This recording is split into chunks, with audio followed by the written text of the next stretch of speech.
Assalamualaikum dan hai murid-murid.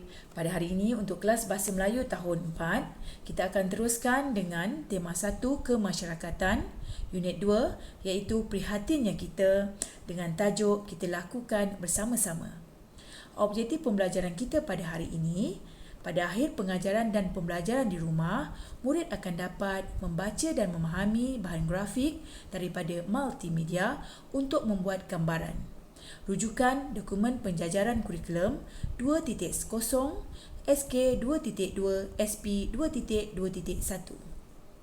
Kriteria kejayaan kita pada hari ini ialah murid berjaya sekiranya dapat membaca teks dengan sebutan yang jelas dan betul, menyatakan sekurang-kurangnya satu faedah amalan masyarakat prihatin, melengkapkan peta pokok dengan jawapan yang betul. Jadi, murid-murid sudah bersedia? Jom belajar bersama Cikgu Salina. Fokus kemahiran kita pada hari ini ialah kemahiran membaca. Murid boleh rujuk buku teks muka surat 8 dan 9. Jom kita mulakan. Cikgu minta murid-murid baca bersama cikgu. Kita lakukan bersama-sama. Murid-murid tahun 4 Harmoni telah diminta oleh guru mereka untuk mencari maklumat tentang aktiviti masyarakat yang prihatin di Malaysia.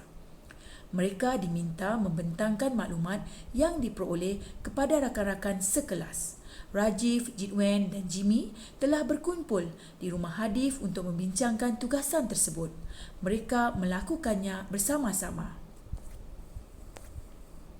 Rumah terbuka. Amalan rumah terbuka merupakan satu cara masyarakat di negara ini bergaul antara satu sama lain. Dengan menghadiri rumah terbuka, masyarakat yang berbilang bangsa di negara ini dapat berkenal-kenalan dan beramah mesra. Amalan kunjung mengunjungi juga dapat mengeratkan hubungan silaturahim. Usung rumah. Amalan mengusung rumah dilakukan untuk memindahkan rumah ke lokasi baharu. Amalan ini menjadi satu budaya masyarakat tradisional di negara ini. Amalan mengusung rumah menunjukkan masyarakat yang sangat prihatin sesama jiran tetangga. Mereka mencari buluh di hutan bersama-sama, kemudian mengikat buluh-buluh di bahagian bawah rumah. Selepas itu, rumah tersebut diusung ke lokasi tapak rumah yang baharu. Setelah selesai, para pengunjung rumah akan dijamu dengan makanan dan minuman. Keadaan ini menunjukkan tuan rumah prihatin dan menghargai pertolongan yang diberikan oleh masyarakat.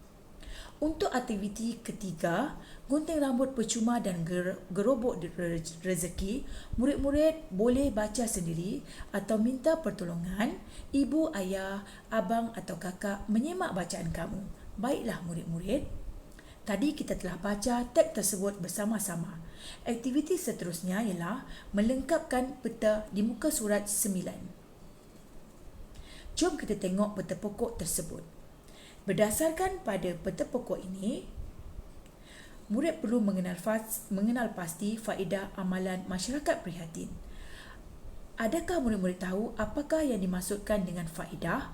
Faedah bermaksud manfaat atau kebaikan yang akan diperoleh apabila melakukan sesuatu perkara.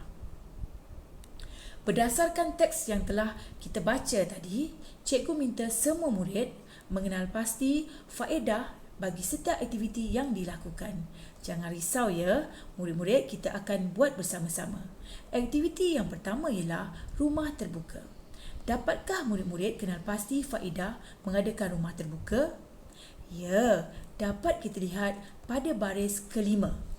Ada dinyatakan bahawa dengan menghadiri rumah terbuka, masyarakat yang berbilang bangsa di negara ini dapat berkenal-kenalan dan beramah mesra. Jadi, itu adalah faedah yang pertama. Faedah kedua ialah amalan kunjung mengunjungi juga dapat mengeratkan hubungan silaturahim. Jadi, dapat kita olah sedikit ayat tadi dengan kita tulis pada ruangan maklumat di peta pokok. Faedah yang pertama, masyarakat dapat berkenal-kenalan dengan dan beramah mesra. Faedah yang kedua, dapat mengeratkan hubungan silaturahim melalui amalan kunjung mengunjungi. Seterusnya, faedah amalan masyarakat prihatin bagi aktiviti usung rumah. cuba murid-murid lihat dan kenal pasti apakah faedahnya. Ya, faedah yang pertama ialah amalan mengusung rumah menunjukkan masyarakat yang sangat prihatin sesama jiran tetangga. Faedah kedua pula, mereka mencari buluh di hutan bersama-sama. Dapat kita tulis pada peta pokok. 1. Mewujudkan budaya masyarakat prihatin sesama jiran. Faedah kedua ialah menyemarakkan amalan kerjasama dalam kalangan jiran tetangga. Untuk faedah, amalan masyarakat prihatin bagi aktiviti gunting rambut percuma dan gerobok rezeki. Cikgu harap murid-murid dapat mencari faedah berdasarkan contoh yang kita telah bincangkan tadi. Jadi, murid-murid berdasarkan maklumat yang telah kita peroleh bersama-sama tadi, cikgu minta kamu lengkapkan peta pokok berdasarkan maklumat yang diperoleh dalam teks. Sekiranya ada sebarang pertanyaan berkaitan dengan pembelajaran kita pada hari ini, murid-murid bolehlah mengajukan soalan secara peribadi kepada cikgu. Sekian untuk hari ini. Selamat belajar daripada saya, Cikgu Salina, Guru Bahasa Melayu kamu.